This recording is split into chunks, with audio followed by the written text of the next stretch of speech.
Bonjour à tous. Ils étaient 44 au départ, ils ne sont que 4 à l'arrivée. Alassane Ouattara, Henri Konan Bédié, Pascal Affi-N'Guessan, Kouadio Konan Bertin sont les candidats retenus pour la présidentielle du 31 octobre prochain. La liste définitive a été livrée hier par le Conseil constitutionnel. Regardons. Sont irrecevables. Pour dossier de candidature non conforme au code électoral, les candidatures de messieurs et madame Bessi Mbouké Benjamin, Mé Nguessan, Amontano Benoît Marcel, Gbagbo Laurent, Djibré Serge Franck Aimé, Soro Kigbafori Guillaume, Fieni Kofi Kevin, Nyangbo Kakou, Nyamien Konan, Mabri Toakeus Albert Abdallah, Miandiga Madeleine épouse Blé, Koulibaly Mamadou, Atta Sylvie Aya épouse Soto, Soko Waza Théophile, Gue Célestin, Touré Siaka, Bailly Momblé Roger, Djebidje Olivier Vami, Gogi Zegré Théophile, Kofi Kwame Armand, Atakou Konan Jean-Rémy, Bladi Dessier Marie Karine épouse Davison, Meïté Mamoudou, Topa Memple Félix, Soko Koi,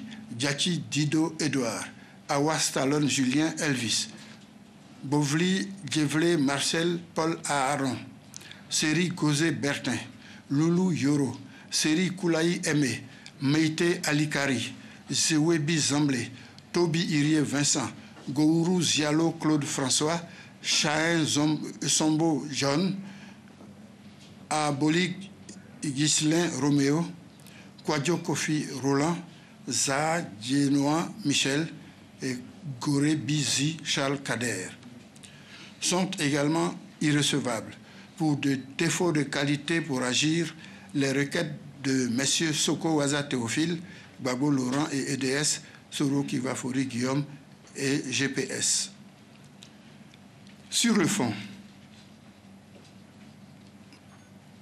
les requêtes de messieurs Bédié, Konan, Aimé Henri et le PDCI RDA, Affi-N'Guessan Pascal et le FPI, tendant à déclarer M. Alassane Ouattara inéligible, sont mal fondées et, en conséquence, rejetées.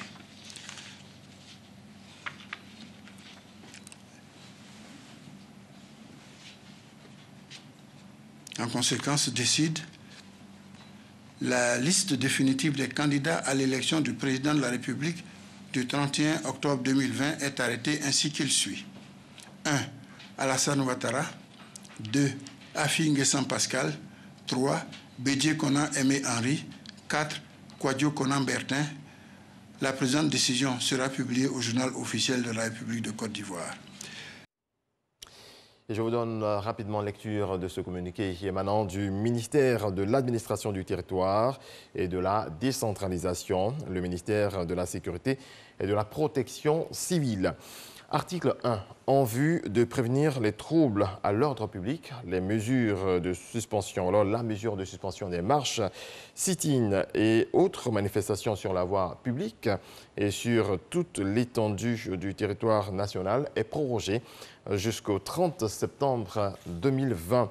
Les manifestations ou rassemblements de personnes organisés par les partis et groupements politiques ou les associations légalement constituées dans les lieux fixes relèvent du régime de déclaration préalable conformément aux dispositions légales en vigueur et demeurent soumis au droit commun dans le respect des mesures barrières édictées dans le cadre de la lutte contre la Covid-19. Article 3. Les contrevenants à la mesure de suspension prévue à l'article 1 ci-dessus sont passibles de poursuites judiciaires. Article 4. Le commandant supérieur de la gendarmerie nationale, le directeur général de l'administration du territoire, le directeur général de la police nationale et le directeur général de la santé sont chargés chacun en ce qui le concerne de l'exécution du présent arrêté qui sera affiché partout où besoin sera et publié au journal officiel de la République de Côte d'Ivoire. Détournez-vous de la violence et appropriez-vous les valeurs du travail. C'est en substance le message du Premier ministre aux jeunes de Côte d'Ivoire. Ahmed Bakayoko a échangé hier avec des associations de jeunesse au Palais de la Culture d'Abidjan-Treichville. On fait le point avec Herman Guivet. Salanou Mabo du Palais de la Culture de Treichville. Plus de 4000 jeunes réunis pour un échange direct avec le Premier ministre Ahmed Bakayoko. Ambiance surchauffée à l'intérieur. Le mercure monte lorsque le chef du gouvernement marque son entrée dans la salle.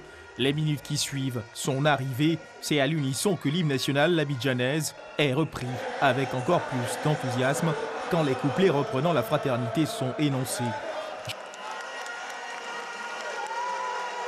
Chacun à son tour, les responsables d'associations de jeunesse disent leur part de vérité sur ce en quoi doit désormais consister les rapports de la jeunesse avec la politique. Morceau choisi. Que nous soyons FPI, que nous soyons PDCI, que nous soyons RHDP, nous n'allons plus jamais accepter d'aller nous faire tuer pour rien.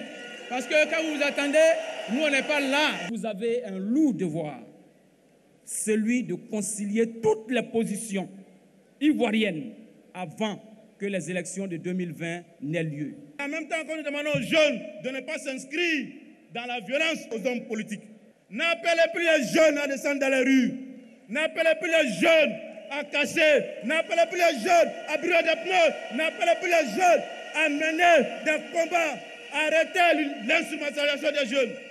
Nous avons condamné toutes les violences. À la FECI, il y a certains qui sont RDR, il y a certains qui sont PDCI, il y a certains qui sont FPI, mais ça là, on ne fait pas ça quand on est responsable de FECI. Quand tu sors, tu peux aller militer. Donc le regard que les uns et les autres avaient de notre organisation, il faudrait que ce regard-là change. Des jeunes qui ont répondu présent à l'appel du ministère de la Promotion de la Jeunesse et de l'Emploi des Jeunes. Le ministre Touré Mamadou s'est réjoui de cette mobilisation extraordinaire de la jeunesse. Les organisations de jeunesse ont pu bénéficier de subventions, Monsieur le Premier ministre. Pour la première fois dans notre pays, les fêtières reçoivent, sur l'orientation qui a été donnée par le Premier ministre Amadou Coulibaly, 10 millions de francs CFA annuellement de subventions pour les différentes fêtières. Le Conseil national des jeunes, 70 millions de francs CFA. Dans la perspective de 2020, notre objectif était de mobiliser 200 autres 1000 opportunités. Malheureusement, il y a eu donc la Covid qui a ralenti les différents programmes qui ont été mis en œuvre. Nous avons retravaillé pour redimensionner cet objectif. Je suis heureux d'annoncer qu'avec votre appui et avec le travail qui a été fait avec l'ensemble des collègues ministres ici, nous allons reprendre dès ce mois de septembre les différents programmes dans le cadre donc du PS-Gouv. C'est-à-dire que dans les prochains jours, ce sont 23 000 jeunes sur l'ensemble du territoire national qui vont bénéficier de financement. La BAD vient d'investir, Monsieur le Premier ministre, 45 milliards de francs CFA pour les jeunes. La Banque mondiale vient de décider de mettre 60 milliards de francs CFA dans le programme des jeunes. Tout cela a été possible grâce au leadership du Premier ministre Amadou Coulibaly et du président Alassane Ouattara. Dans un langage direct, franc et familier, le chef du gouvernement Ahmed Bakayoko s'est adressé aux milliers de jeunes présents au Palais de la Culture ce jour. Jeunes de Côte d'Ivoire, merci de nous avoir dit vos vérités. Vous et moi, on se connaît. Ce n'est pas d'aujourd'hui. On se connaît parce qu'on se sent, on est au COI.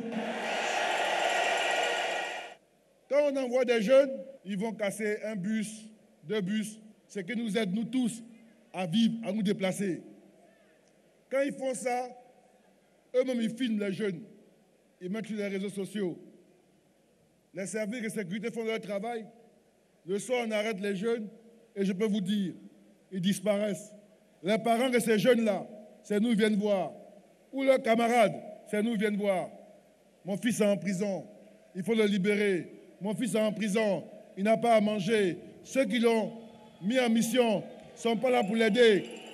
Ensemble, jeunes de Côte d'Ivoire, on doit dire non à la violence. Merci de nous avoir égrené vos préoccupations. En retour, je veux vous dire que j'ai bien noté. Je vous fais confiance. Je vous demande de me faire confiance avec le président de la République, qui en me nommant, vous envoie un message à vous, jeunes.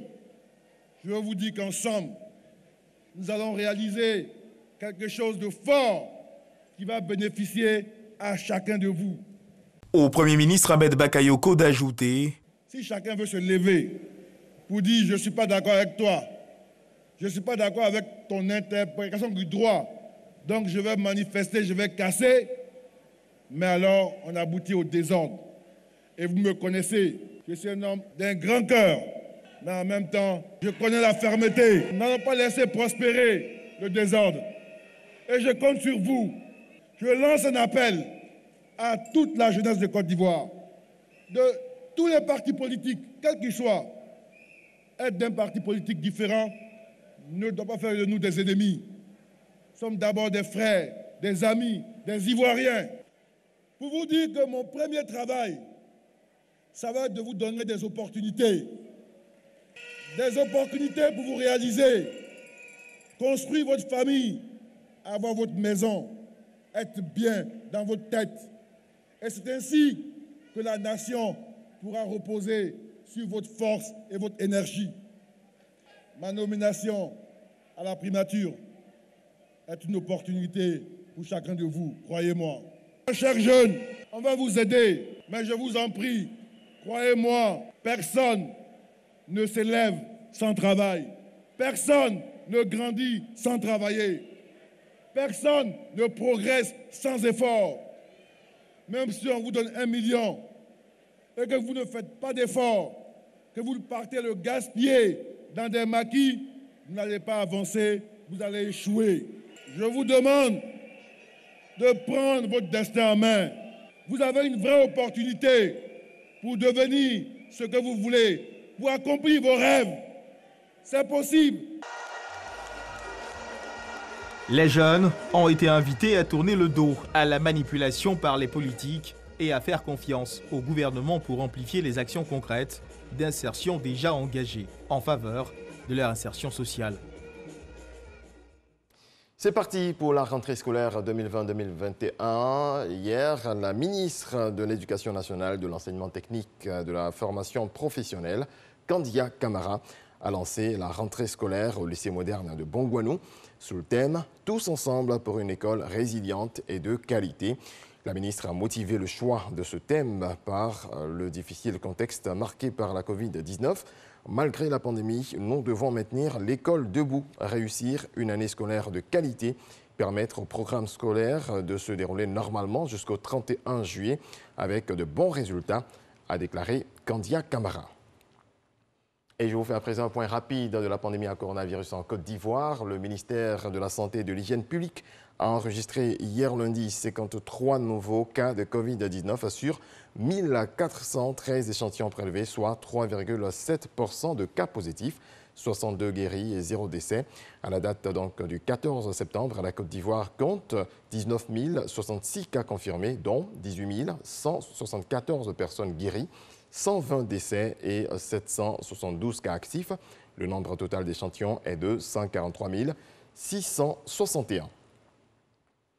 Dans le reste de l'actualité, au Mali, les militaires au pouvoir s'apprêtent à rencontrer les chefs d'État des pays voisins.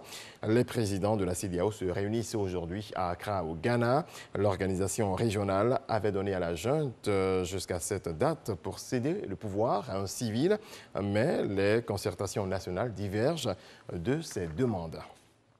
Et puis, contesté dans la rue depuis août, le président biélorusse Alexandre Loukachenko a rencontré ce lundi son homologue russe Vladimir Poutine, son principal soutien, qui s'est dit convaincu qu'il surmonterait la crise sans avancer publiquement sur un soutien plus marqué. Voilà, c'est tout. Les portes se referment ainsi. Merci de votre attention. C'est la fin de ce rendez-vous de l'actualité, je l'ai dit. Paix dans vos foyers. Très belle journée.